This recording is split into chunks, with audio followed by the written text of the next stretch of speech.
ought to run your company like the best performing asset class this century, and that is a professional sports team. The training, the coaching instead of managing, everybody knows their stats real time. When it comes to compensation, the key question is who makes more on a team? And it's clearly the players. The coach is fairly well paid too, and obviously the owner makes the most. Nobody wants managed, but they do want coached. And so you do need a great coach. One of the other concepts you introduced to me certainly was the idea that a company has a soul. You can outsource everything but the soul of the business. So what is the soul of the business? And like almost every business leader I've asked, he's like, I don't know. Nobody's ever asked me that question.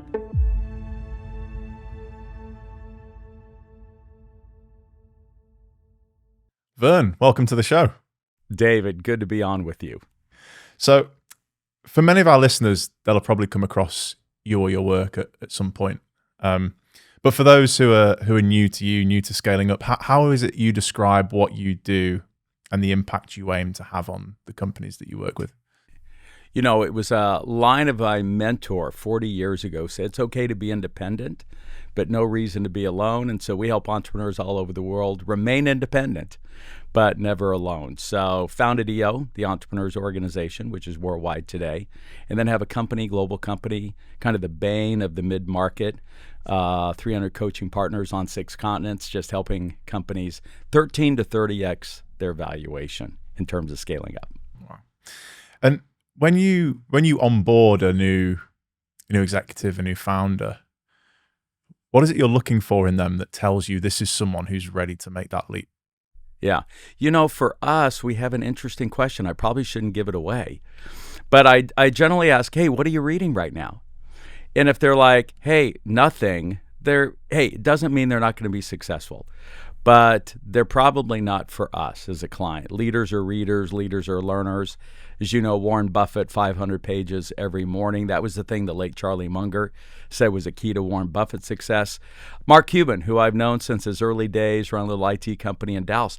I didn't know, David, till I read his biography, that since his early 20s, he reads 3 hours every day.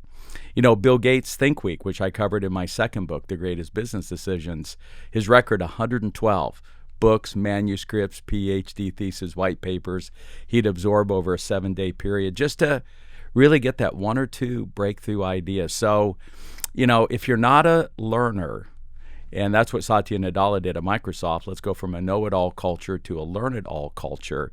If you're not a learn-it-all kind of leader, founder, probably not going to be a good fit for us. Interesting, because I've had this conversation multiple times with people who talk about reading, and some people almost look down on those who are reading a book a month, 2 books a month, 4 books a month, because they're like, you're never going to be able to absorb all that information. But from what you've just said, if you read 1 book and you take away perhaps like 1 gem, is that enough? Yeah. Well, but I think it's also just a mentality of learning versus thinking you know it all. I mean, the great news is with AI, it has read the millions of books for us. And we now have the ability to really tap into it with our questions and getting some answers. So it's really a mindset that you're still open to learn. And let me share a quick story that I just heard. So I assume a lot of your listeners, as you are, were big Walter Isaacson's fans. You know, he wrote the biography, on Steve Jobs and Leonardo da Vinci and Einstein, his latest, Elon Musk. And no matter how you feel about Elon, I'm going through the book for a 4th time. And so a buddy of mine knows him well, and after every book has had a chance to host him for an event down in New Orleans. And after this last book, Elon Musk, one of the attendees said, hey, Walter, is there any one, not 5, not 3, but 1 common characteristics you saw across both the 2 years you spent with Steve Jobs and Elon Musk and then the research on the others? And Walter said, it's interesting you asked the question. He said he just sat down with a piece of paper and kind of drew out a matrix. And of course, they were all big thinkers, want to change the world, innovative, all of that. But he said that describes most, many cases, many entrepreneurs and the like. But he said the thing that was most different, and the key word was what he put on front of it, is they had an intense curiosity.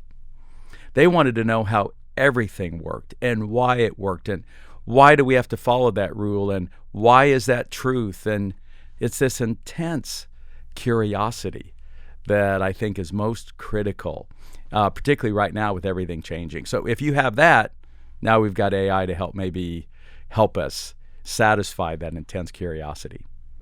When you and I talked a few weeks ago, we were kind of mapping out what are we gonna cover during this episode. There's so many things obviously we could talk about. You wanted to talk about two things in particular which really grabbed me and I thought were really kind of interesting things you were going to highlight. So two areas you felt that executives, businesses were perhaps sort of contending with or struggling with at the moment. Those two things were pricing and compensation structure. Why now are these areas so critical, in your opinion? Yeah, well, I think one of them is because of inflation. I mean, it's really been 40%. And a lot of us have not led for decades through inflationary periods. And so what's happened, I'll be a little technical for a moment. There's a financial ratio that we've got everyone we work with focused on. And that is your total gross margin dollars. Yeah, revenue's important, profit's important, but gross margin dollars and percentage tell me you really know how to run the business. And so your total gross margin dollars divided by your total payroll. We used to look like revenue per employee and gross margin per employee and profit per employee, but because of the price pressures on wages, now you get a situation where what I want to do is see your return on payroll, your ROP. And with costs going way up, people haven't recognized it, but their gross margins, maybe not much, but slipped by 4%. But man, 4% on 10 million or 100 million is real money. And if wages have gone up 10 or 40%, all of a sudden the numerators come down, the denominator's gone up, and we're really finding that companies, even though they've been growing fast, are growing broke again. And so you've got to stay on top of pricing so that you keep up with the costs and better pricing strategies. It's not about high or low, but it's how you price to get what we call this triangle of profitability out of any niche. And then you've got to get your comp plans right. And I'll share a quick story that I think is indicative of where we're headed. So we've got a client in the UK that we're coaching and 50 programmers. And those programmers make, updating their software, make between 80 and 140,000 pounds. So it's about a 5 million pound payroll. They did a test and now they've played it out. They took 5 really, talented programmers plus AI, and those 5 plus AI have been able to get 3 times the releases out than their 50. So now they've gotten rid of the 50, but they're having to pay the 5 $250,000. So something 3x what they were paying before. But if you've got 1/4 the payroll, but 3 times the output, there's your internal 10x advantage that we're talking you need to find over the competition. But he says, if I'm going to keep those 5, I'm probably going to have to pay him $1 million. So he said, ironically, my payroll's not going to change, but I've gone at least 3x, if not 4x or more, the productivity gain. The one other little side note that I think is instructive, and the team is being led by a woman liberal arts major, because she's the only one that knows how to really interpret what it is the customer actually wants and needs the software to do. And she's about the only one that can piece together 2 articulate sentences, if not more, to feed into the LLMs in order to help deliver the code that's necessary that the other 5 then can refine to make it perfect. And so I think we've really got A players plus AI is the formula. So you're going to have less people paid a lot more instead of more people paid less. That's why I think you got to get the compensation and the pricing right in this new world that we're in right now. And on the pricing side of things, my inclination is probably executives start thinking about how do we drive down costs before let's start raising prices. How do you know as an exec when it's the right time to start either raising, or like you said, it's not necessarily always about raising, but sort of adjusting prices? Always. You should be A/B split testing, pricing constantly. And clearly the smart retailers do that, particularly the folks that are online. But it starts with this notion that David, there is no price. You know, as the CEO of American Airlines said, if I've got 1,500 people on any one route in any one day, 1,500, and I only have 1,200 different prices, we've messed up 300 times. You know, taxi, so much per eighth of a mile, but Uber and Lyft, we went to the Huskies game here at University of Washington. You could get there easy, but try to find and pay for getting a ride home. It's all demand-based pricing. So let me share a quick story that might illustrate this. And this is a B2B, because it seems like obvious we can do it in B2C, but what do you do in business to business? So we've got a client in Quito, Ecuador, and he's technically in what we call a shitty business. And, you know, that's a business, typically it's a commodity industry, red ocean.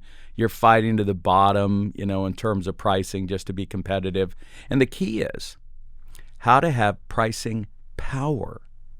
That is the measure Warren Buffett's used to decide whether he's going to invest in anything. Does it have pricing power? And what that means is you've got the power to price when and where you need to price. So, for instance, they're selling commercial cable. And because they provided such great service, they'd actually inadvertently trained their customers to wait to the last minute to order the cabling they needed for a job, which meant that it's driving his team crazy, and he can't get consistent throughput in terms of inventory turns, you know, a couple of things that are critical to the business. Then I said, but how soon do you think they know they need cabling? He said, most of the guys know 90 days out. So here's what he did. He said, all right, we're not going to hold them to 90 days, but if they'll order within 60 days, we're going to give them the best price you can find in the market, because they are big enough to have purchasing power, which then gives them pricing power, so they can match the best price. But if you wait 30 days, it's about a 4% premium. And you know what? Nobody's really usually going to get upset over 4%, but that 4% is like double his traditional profit margin. And if you need it in a few days, it's like a 22% premium. And so that's giving you that triangle of profitability you can pull out of any particular market. One other, we've got a client in another shitty business. They provide structural steel for these billion-dollar projects in New York. And they just got tired of bidding on those projects. It's all low price. And if usually you don't have the inventory, you're just a broker on the deal.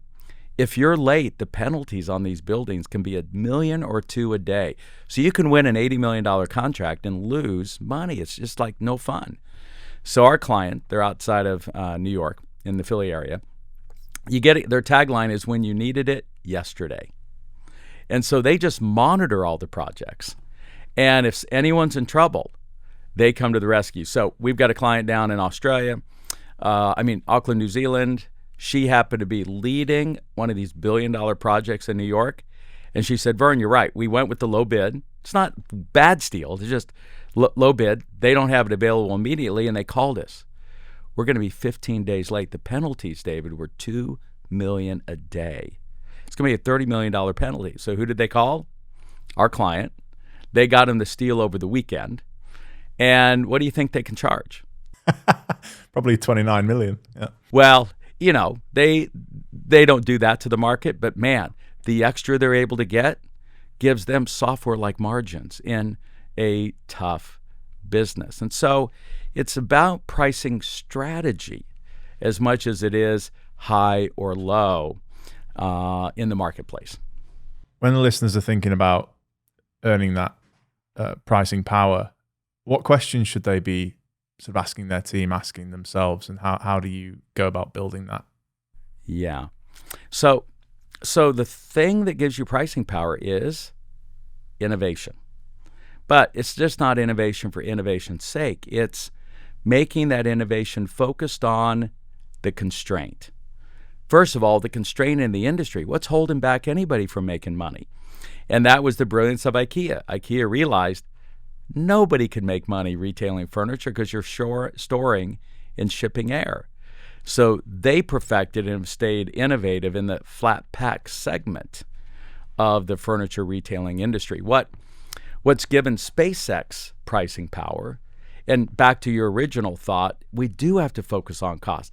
And if you can put more people and stuff in space for 1/30th the cost it's cost up to this point, first of all, you can unleash the industry and you've got the pricing power that you need. But the key was them focused on the constraint. And the constraint was reusability. And that's all strategy is a theory about what you're going to focus on versus everybody else that's going to give that moat, that's going to give you that advantage in the marketplace. And so they stayed and have stayed focused on reusability. We saw last year they finally then figured out how to land it back on the landing pad instead of out where they had to move it. So ultimately they want to do 30-minute turnarounds instead of 3-day kind of turnarounds. So the key question is, what sucks about your industry and your business? What's the constraint holding you back? And then let's innovate in maybe fixing it both for the industry, that's the best, or at least what's holding our company back from being able to make a lot of money. And that's where we need to innovate. And AI can really help you think through that, but you have to decide where the constraint is. Yeah. Well, I have a book recommendation. You know, I recommend 40 books in my book, Scaling Up. I am in love with the new Dan Heath book, Reset. It came out in January this year. I actually updated my own book. In the back, I list the 12 most important business books to ever read. I actually took one out and substituted in Dan Heath's book, Reset. And it's the first 6 chapters are on how do you actually figure out the constraint? And then the next 4 chapters are how do you get that thing fixed fast? And by the way, the first key is what they call Gemba in Lean, which is go see the work. So, you know, the great story of the last couple of years is Brian Chesky at Airbnb, which led him to do that whole founder mode thing last year. He could not figure out why Airbnb wasn't taken off post the pandemic. I mean, all the, lights were green. And so what did he do? He took 6 months and lived in and worked out of Airbnbs. And in that process, he didn't find the 5 or the 3, but he found the one thing that he changed, and the rest is history. They had an unbelievable year in 2024. So, CEOs, you got to go see the work yourself, firsthand intel. Yeah. And isn't it interesting? You talked about that book. The first 6 chapters were about how to identify the constraint. The next 4 were fixing it. So that tells me that actually the identification of it is probably the most important and difficult part. It is. The worst thing is to be working on the wrong problem. Or as my buddy David Cummings out of Atlanta says, entrepreneurs working on in the wrong business, wrong product in the marketplace. It's such a waste. So you got to get that right. Is there a sign that you are working on the wrong product? Have you the wrong constraint? Sorry, have you seen that? And can we pick it up quickly? Great question. It's funny. It's our latest thing I've been sharing from stage, and that is, if I can broaden the question a little bit, how do you know you've nailed strategy? Because, man, you don't get strategy right. You're not working on the right thing, have the right product in the marketplace, price at the right, product, price, place, promotion. You're going to waste a lot of time, even if you have got perfect execution. And the hint came from Fred Reichheld. Fred's the father of the Net Promoter Score, the loyalty effect, and he's got this new idea called earned revenue. But here's the simplest. Are the customers calling you, or are you having to chase the customers? Now, it doesn't mean you don't need a sales force, doesn't mean you don't need marketing, but you want to make sure that it's so clear what you can do for a company or a customer. The customer knows that you can do that. So they're at least going to give you a shot. You're going to be one of the 3 they asked to bid on it. You're going to be one of the 3 that you put a proposal in. And if you look at NVIDIA, I don't imagine, NVIDIA has to make a lot of outbound, sales calls. They're fielding a lot. And depending on the pricing, maybe some goes to AMD and Intel and whatever the case is. But that's when you know you've nailed strategy. The customer's calling you. You're not having to chase the customer. And that gives you, by the way, pricing power. Just flipping back into the compensation side of things before we move on. How should leaders be thinking about compensation in 2025, 2026? And what, in your opinion, does a modern motivating compensation structure look like? So we wrote a book on it, Scaling Up Compensation. It's thin. You can read it in one sitting between flushes. And I think the key is providing horizontal promotions instead of vertical promotions. And the analogy we're using is you ought to run your company like the best performing asset class this century, and that is a professional sports team. You know, the training camps that we've just seen, the coaching instead of managing, scoreboards, everybody knows their stats real time, including the fans.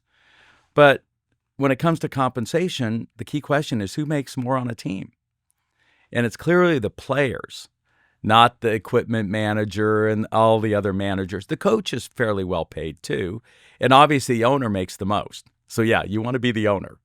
And then you've got to have the right coach. But there's no player who really aspires to move into management. And we're clearing out management in companies. So if the only way an A players, if they join your company, they have one question: what do I have to do to make more money? If the only way to do that is to move into management, you got a mess. That's like the folks who took their best salesperson and made them the head of sales. Now they made two mistakes. And so we've got in the book, we talk about Allied Printing. John Summers is the CEO.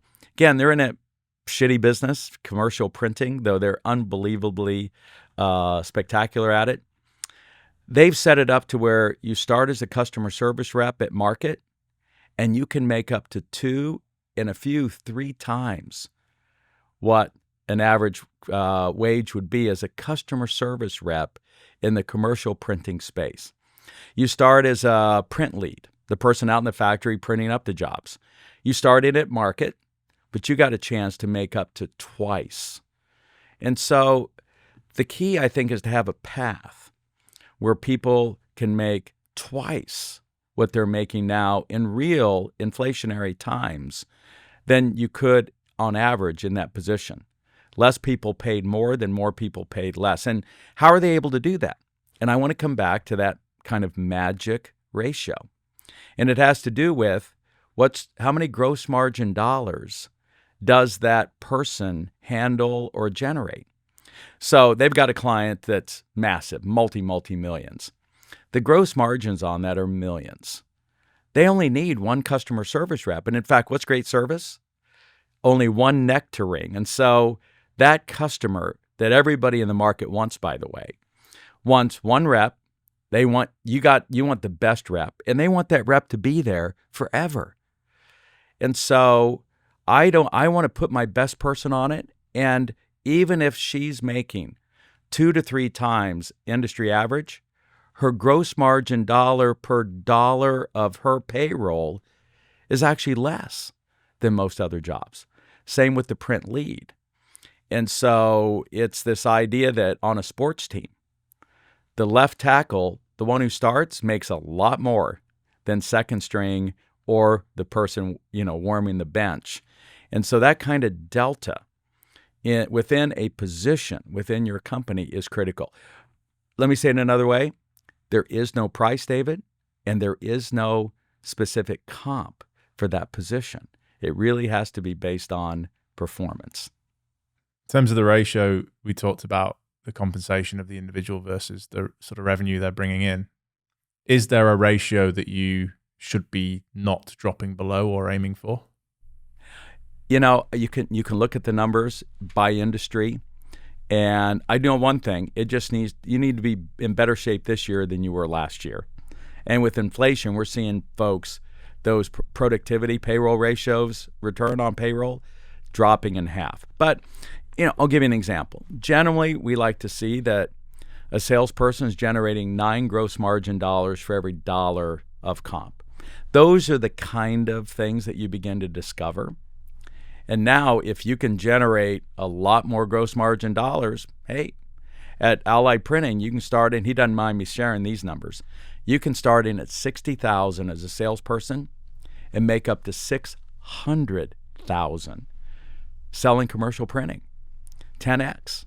And that there's really no cap. The cap is what it is that you want to achieve. Like there seems to hardly be any salary cap on professional athletes today if they can really perform.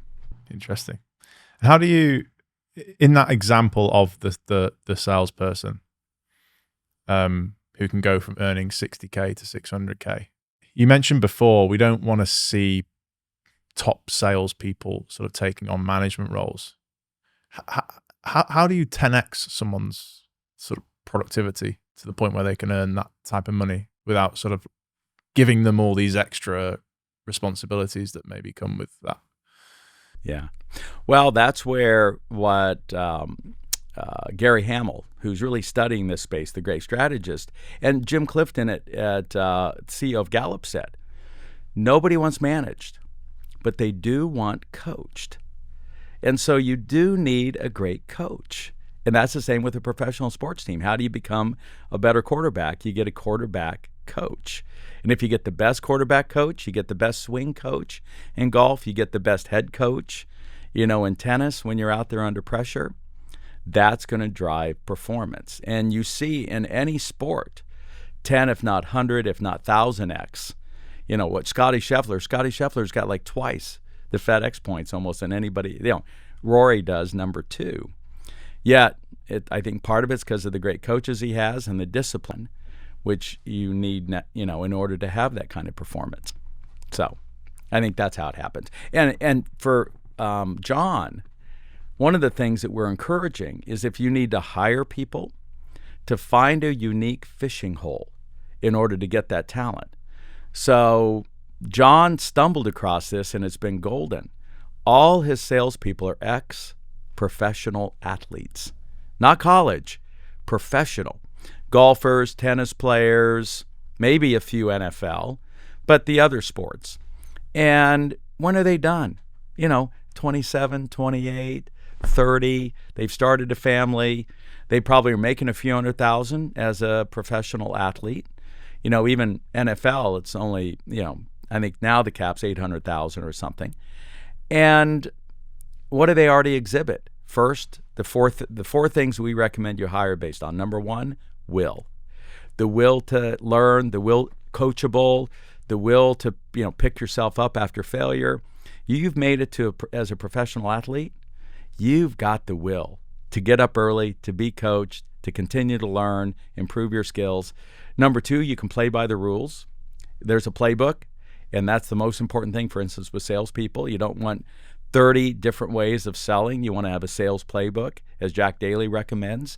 And you want to recruit people willing to play to your playbook.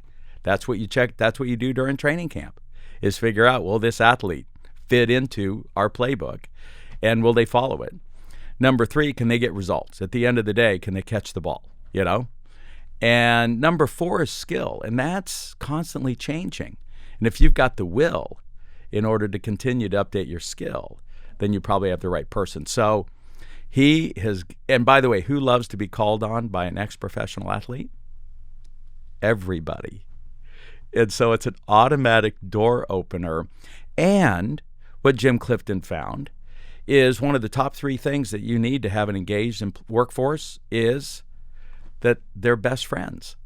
Can you imagine the fun his sales force has after work? Pickup games, out playing tennis, rounds of golf on the weekend, and all of that. So I think part of John's genius is he found a brilliant fishing hole from which to get the talent that fits our 4 criteria. And then he gives them the runway. And like car salespeople, the stats are up everywhere. Everyone knows, like at Danaher, everyone knows everyone else's scores, and that peer pressure is leadership's most powerful tool for leading, is creating that healthy peer pressure. One of the other concepts you introduced to me, certainly, was the idea that a company has a soul. What does that mean to you? And how is that different to saying a company has a vision and values, let's say? Yeah. Yeah, you probably have heard so many entrepreneurs say, I've put my heart and soul into this business. And I think we've thought of it as the same. But I've discovered that they really, of course they're related, but they are different. And I got to give the impetus for this insight to Brian Chesky, again at Airbnb. You know, Brian came off of his 6 months fixed Airbnb and did the famous speech last August in Silicon Valley where he talked about founder mode versus manager mode. And what almost killed the company is bringing in all these professional managers. James Allen talks about that at Bain in his book called The Founder's Mentality. And so Paul Graham at Y Combinator picked up on this. And he said his concern was, though, that founders might use this as an excuse to micromanage, to not let go. And so, make a very long story short, we've spent all of these decades trying to convince entrepreneurs, business leaders, CEOs, that you just got to let go, that you got to delegate, that you can't micromanage. And honestly, this has never felt right to entrepreneurs. And clearly, a Steve Jobs, an Elon Musk, a Mark Zuckerberg get accused, of being maniacal, of micromanaging, of being an a-hole at a moment if they need to. And so how do you reconcile this? And that was the question I grabbed a hold of. I had some curiosity around. And the conclusion came from my original mentor, Tom Peters, who said, you can outsource, and I'm going to say delegate everything but the soul of the business. And I give founders permission, not that they need it, to stay maniacally focused. And don't use the word micromanage, use the word tend. I think the word soil is the same root as the word soul. And if the soil of the organism isn't healthy, then it's really hard to grow successfully. So I want to give permission to tend. So I'll just tell you a quick story that maybe brings it home. So this guy had built about a $600 million construction company, and he gives me a call. He said, Verne, I hear you guys are good at what you're doing. Yeah. So I need some help. I said, what's going on? He said, I've been at this for 30 years. I want to sort of step up to a chairman role, as a lot of founders want to do. And he said, so I brought in some young leaders. I go, yeah. And he goes, and it's not going well.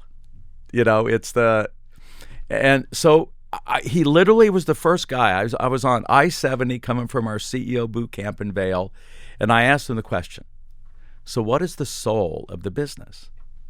And like almost every business leader I've asked, he's like, I don't know. Nobody's ever asked me that question. And so then I found kind of the killer question that helps you identify it. So I said, all right, set that aside. What's been the key to you getting from startup to 600 million? And he goes, he knew that immediately, David. He said, we do very complex construction projects, and through the Great Recession, through the pandemic, through inflation and supply chain challenges, we have never missed a deadline. And I go, yeah. He said, we've missed 4 in the last 3 years. I said, there it is. I give you, not like he needs it, I give you permission to go in there and get maniacal, to go micromanage that aspect, for effect, if you need to be an a-hole for a moment, just to get their attention, that we've got to get back on this fundamental. And then the question is, how do you ever free yourself up? And the analogy I've been using is the Olympic torch. When's the Olympic torch go out? Never. It stays on through the whole games, and it stays on between games. And there's this big ceremonies, of passing the torch. And I said, look, you can't become chair. You can't free yourself up till you find somebody who's as maniacally focused as you on this aspect of the business, the soul of the business. And the minute I said it, he knew who it was. And that person doesn't have to be CEO. They don't have to replace you as CEO. So the best example is what Johnny Ive did for Steve Jobs. Clearly, the soul of Apple is design. And that was the thing that Steve remained maniacal about. Stories of him angsting over every word in an ad, him angsting over every detail of his stores, as Walter Isaacson details in his book. And he then found Johnny Ive. He was one of those 5 that he identified when he came back to find his, save his baby. And Johnny was the one able to carry the torch for Steve for almost the next decade as Apple went from $300 billion to $3 trillion in market cap. And I think it's when Johnny Ive left that Apple lost its soul. And I think it's why you've seen its stock go flat. No new innovative design stuff come out of that company recently. So that's how critical soul is. So question, what's the soul of your business? And if you ever want to free yourself up, you got to find somebody to carry the torch. And my warning to PE firms, you buy companies and then you mess them up. And I don't think they've understood, none of them want to, but I think it's because they inadvertently didn't understand what was the soul of the business, and therefore they killed it. And that killed the business, as smart as they are. And so I'm hoping it provides some guidance to PE firms. Yeah. And not just PE firms. I mean, like CEOs who are running businesses that they didn't start, that maybe are not performing that well. They've probably got to do this, right? They've got to do this process. Well, I think it's interesting you bring that. Brian Nichols, who's the 5th CEO Howard Schultz is hoping can guide Starbucks, said earlier this year, I think what happened is Starbucks lost its soul. And he literally used that term, soul. So I think you're right. Interesting. And like you say, how do you free yourself up? You've got to find someone who can do what you do. In theory, that should be quite an easy person to coach, right? Because you just got to get them doing what you do. Well, they really have to. Now, this is maybe where you put heart and soul together. They have to have a real heart for this soul aspect of the business. Yeah. And talent. Clearly, Johnny Ive is unbelievable design talent. We just saw he exited his 55 employees to OpenAI for, was it $6 billion plus or something like that? $100 million per employee, and which is, by the way, why, back to compensation, it's a little crazy, but Mark Zuckerberg paid $100 million apiece for 4 people. But I think that's where we're headed. A lot less people paid more than more people paid less. Yeah. Do you think that will look like a shrewd piece of business in 2 or 3 years' time, what he's done? Look, I would never bet against Mark Zuckerberg, and I don't. I've got his stock. He's a smart guy, and I love the way he leads. We pointed recently to an hour interview that he did that really aligns with the fact that a CEO should only have 2 meetings a week. He doesn't do one-on-ones. He, all of that, which we, he spends his one meeting figuring out what are the priorities for the week, which is what your weekly meeting, executive team meeting should be. His other is what Jim Collins called the council, and that is a more strategic conversation each week. You can't work on strategy once a quarter or once a year. You've got to be in it once a week. And the fact that he had Sheryl Sandberg there is an unbelievable mentor, modern elder, as Chip Conley would call the position in a company. So Mark, along the way, has really, and 2 years ago, tripled its market cap from $300 billion to $1 trillion. He even understands the one thing that we really push around strategy as well is, and this came from Hubert Joly at Best Buy, you don't have a strategy if you haven't named it. So, Hubert in the turnaround Best Buy called it Renew Blue. Right now, what's the company that Warren Buffett went all in last year in 2024 as he exited Apple? A company, by the way, David, I don't know if your listeners know this fact, but this company has outperformed over the last 15 years, not 15 months, 15 years, the 3 A's. Amazon, Alphabet, and Apple. And that was Domino's. And Domino's Pizza, 7,000% increase. If you just put a dollar, euro, ringgit in whatever, that company would have been better than Amazon, Apple, or Alphabet.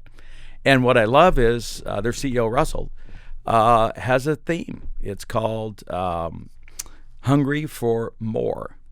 And even the analysts all know that the strategy is called Hungry for More, and more, M-O-R-E, stands for the 4 strategic pillars of what Domino's knows they need to do in the next 3 to 5 years. Brian Nichols, they know the 3 strategic pillars behind return to Starbucks. They've given it a name. And every year, Mark Zuckerberg in January announces what is the name of the strategy for Meta. 2 years ago, not fancy, year of efficiency, they called it. Last year it was all in AI. This year he called it FO, Facebook Original, trying to go back to some of the original intent of Facebook. So what's the name of your strategy would be my question to the listeners. And why do you think that's so important to have a name to the strategy? Why do you think that's more likely to make it successful? To make it memorable and to drive alignment. I mean, that's what we're trying to do. We're all in the same business.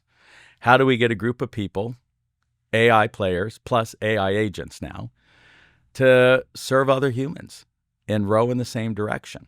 And so that's why I think every military mission has a name. So first of all, you can point to it. That's what we're doing. And that, you know what? It's like not giving a name to any of our children. Like you walk in the room, you're not giving a name to your company. Could you imagine having a company without a name? Could you imagine having a person without a name? And so your strategy should have a name.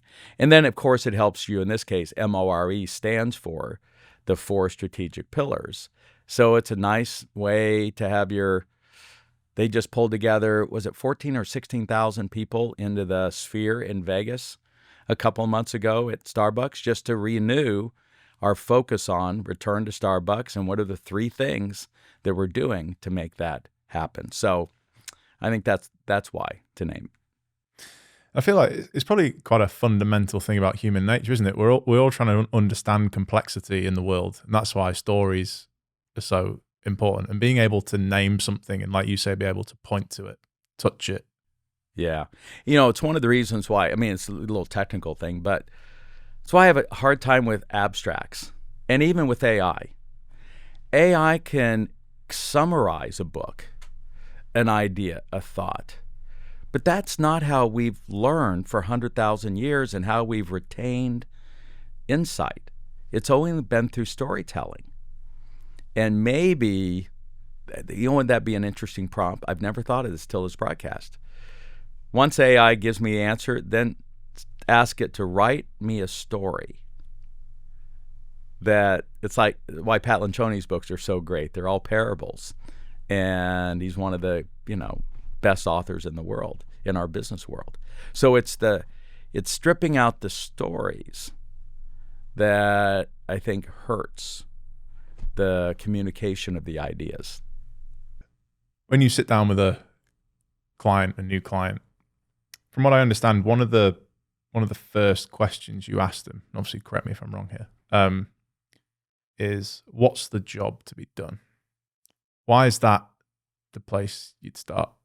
Yeah, that's the first question when it comes to strategy. But the first thing we do on an engagement is we've got a partnership with an Aussie company, Cash Flow Story, and we've got their software, Alan Miltz and Josh Milner over there. And we asked them to send us their financials, and we put it through their magic, which gives us a 15-page report on the cash model of the business and what we can do quickly in order to improve profit, revenue, and valuation. We can usually add hundreds of thousands in cash flow over a weekend.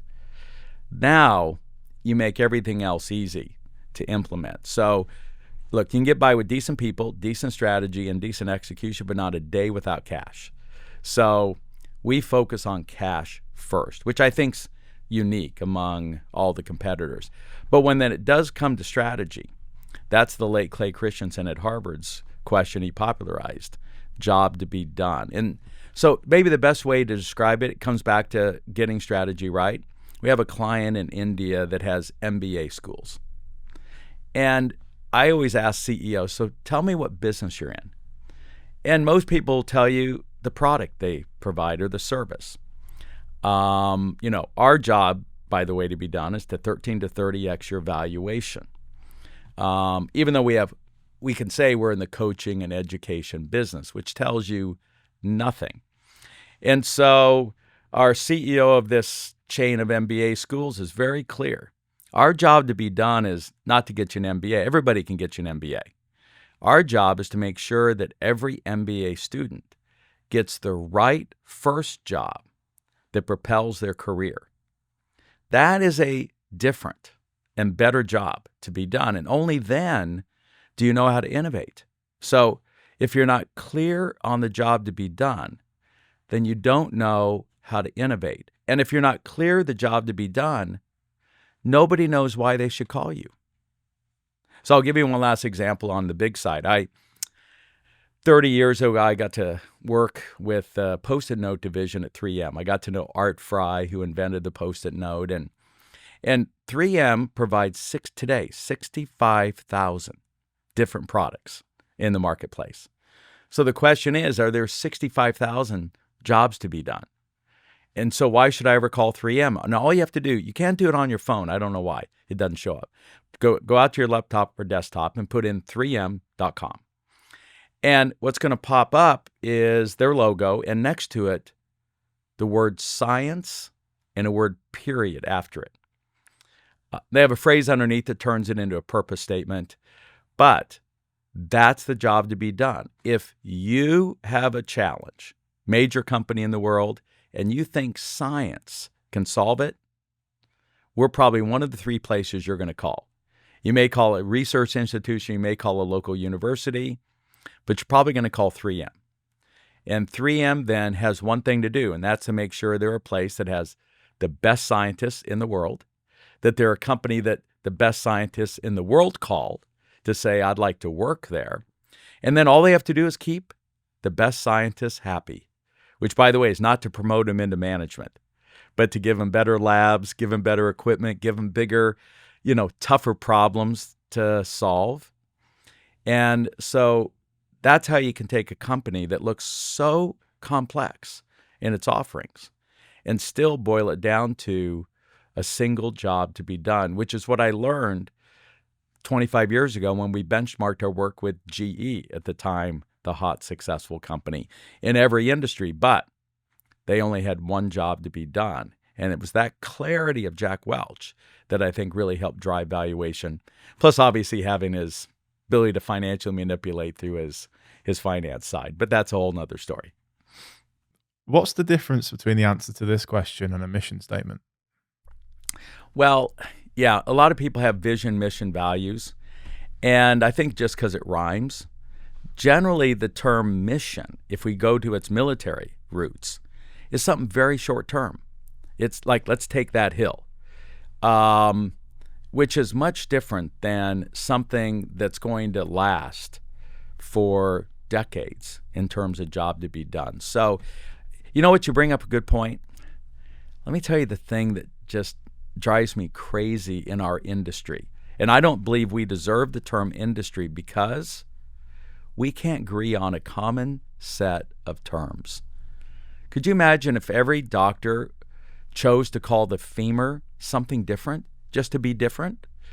But in my world, you think you're a guru because the very thing we've all called this, you decide to give it a different name to be different. And it really has done a huge disservice to our world, the world of business, leadership.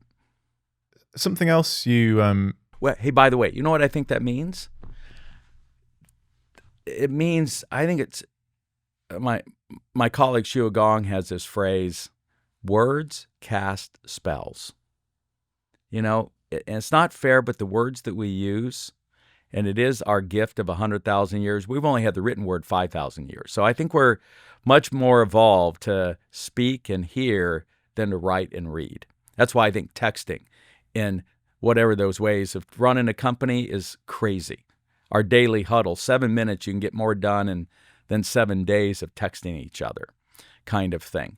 But words do cast spells. And that's why create your own language in the company. Forget all of our terms. You guys know big ass fans. It's this industrial company making fans.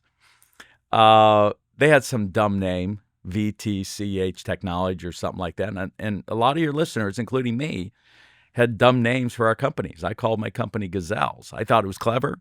Nobody could spell it. It was like I hated giving anybody my email address. And so customers kept calling in saying, are you guys the ones with the big ass fans? So Kerry Smith just renamed the company Big Ass Fans, but he also gave himself a different title. Rather than CEO, his title was Chief Big Ass. And he got more free publicity than any 500 employee industrial company deserves on the planet. So take advantage of the fact that my industry can't agree on what to call anything. And one of the best ways to create culture, and the root of that is cult, is to have your own language that only you understand. And so I think that's important, including naming your strategy. And the teams. By the way, every sports team has what? A team name, a team mascot, team colors.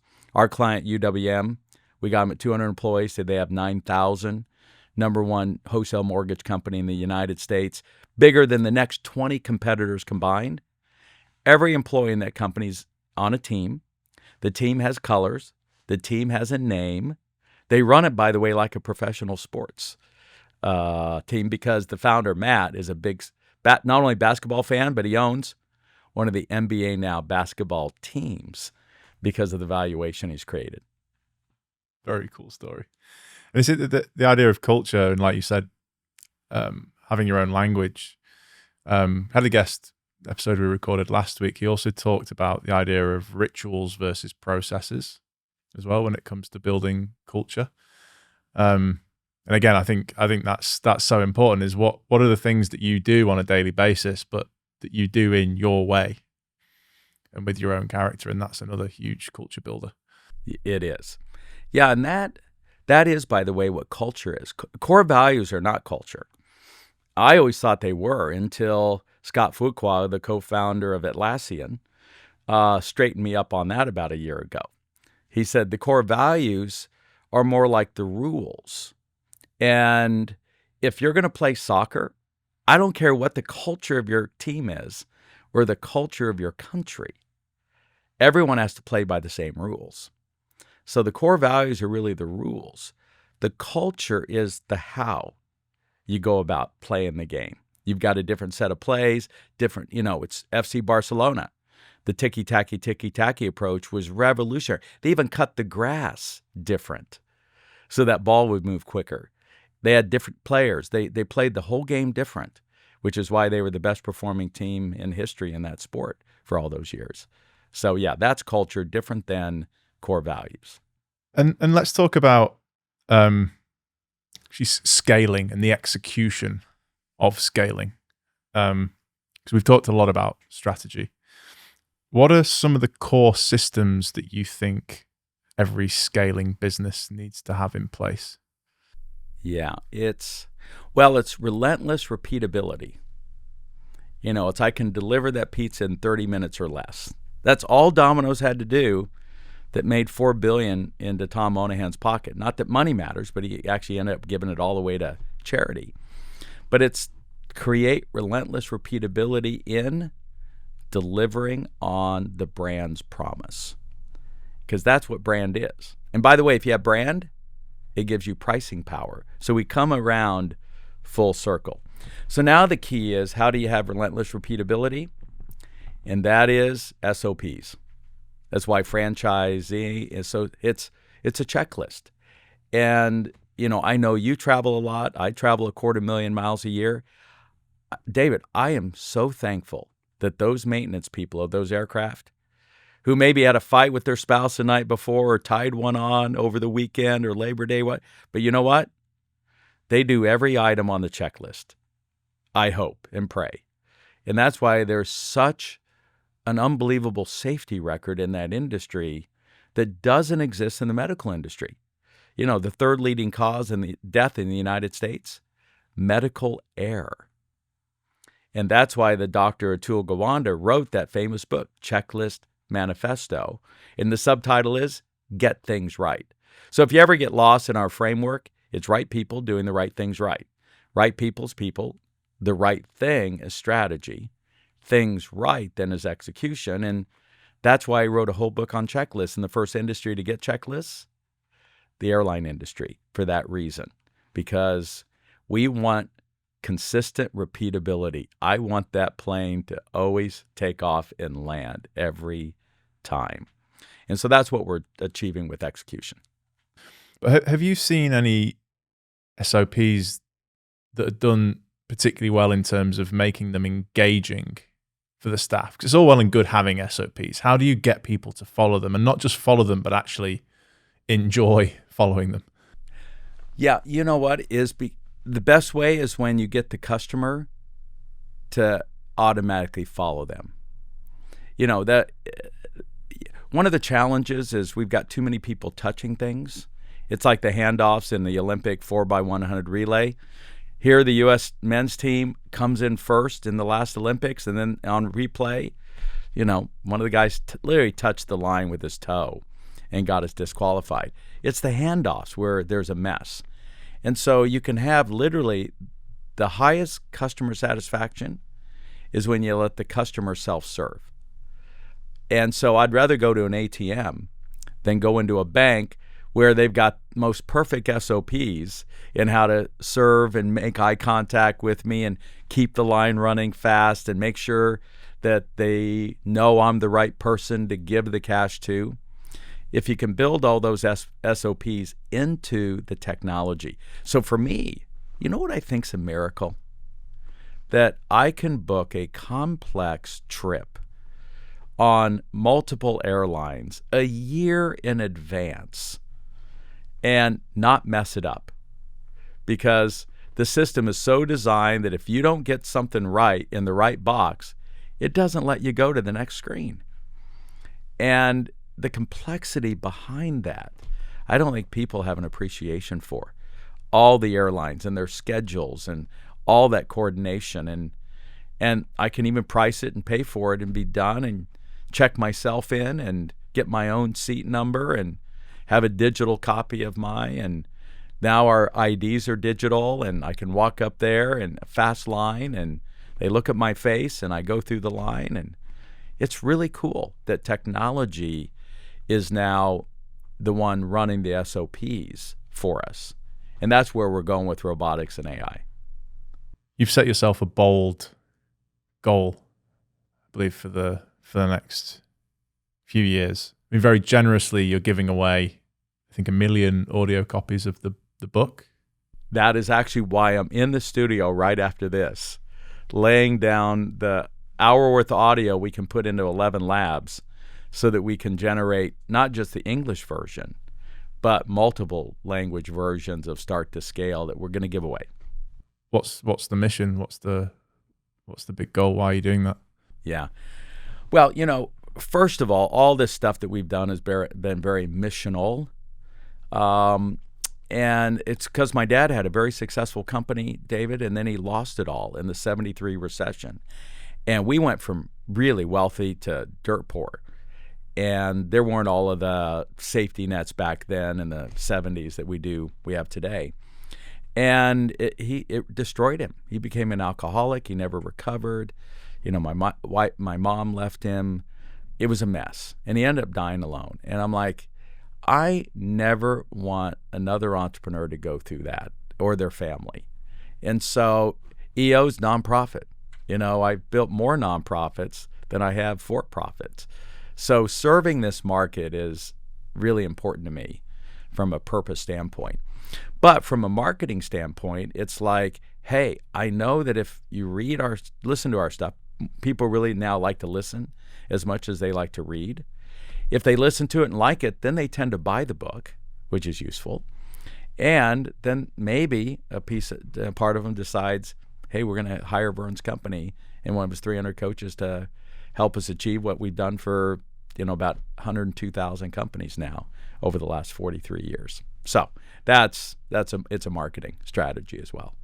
First thing that comes to mind here, knowing what you know, the people you know, the experience you've had, and you were told you need to start a new business, what would you do?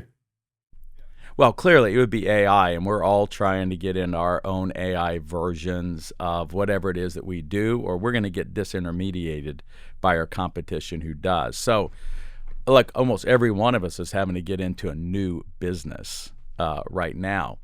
But what I'm planning on doing next is go get my constitutional law degree.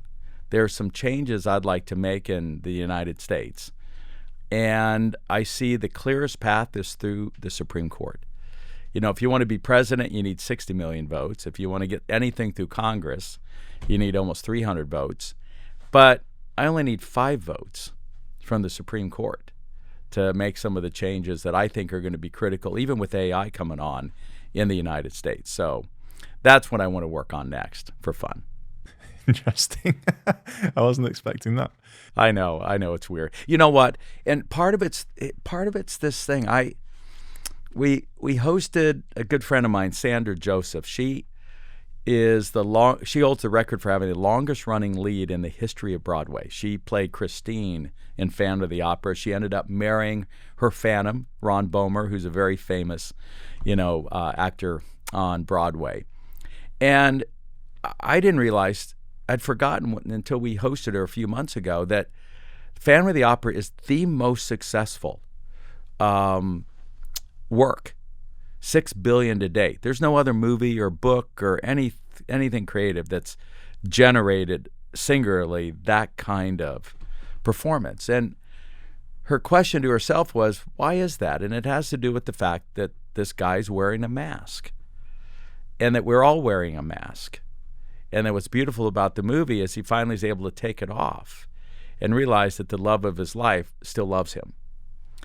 And her question to all of us is, all right, so what's the mask you've been wearing? And I finally came to grips with it this year. And I even changed my title as a result. My mask has been that I'm actually a CEO. And I'm not. You can always tell an author, you can always tell a lot about an author. They teach with that they need to learn the most. And so that's why I've hired hired's the wrong word, partnered with 3 CEOs that run our companies. I'm a founder, but I took my CEO title out of my signature line this year in my emails because of that, and realized that I'm more of an artist, a struggling artist, than I am a CEO. So I'm putting a musical together. That's the other thing I'm working on. Releases February 8th, 28, on the life of Jules Verne, the father of science fiction. And those are the things. Those are, and I'm right in the middle of 4 books. Peter Drucker wrote twice as many books after his 65th birthday than he did before. And so that's what I'm pursuing all the creative arts I can kind of over the next 30 years. What's one thing you've changed your mind about recently? The definition of a P&L. And it's peace and love. And so I've changed my decision of how I approach almost everything. And a lot of it came from my dad. You'd get challenged, and my dad had a phrase, I'd just rip his head off and piss down his neck. And I'd rip people's heads off and piss down their necks. And that hasn't really served me well, David. Just bluntly, And so I was getting ready to rip somebody's head off and piss down their neck just before I went on this journey. And I kind of discovered this new P&L.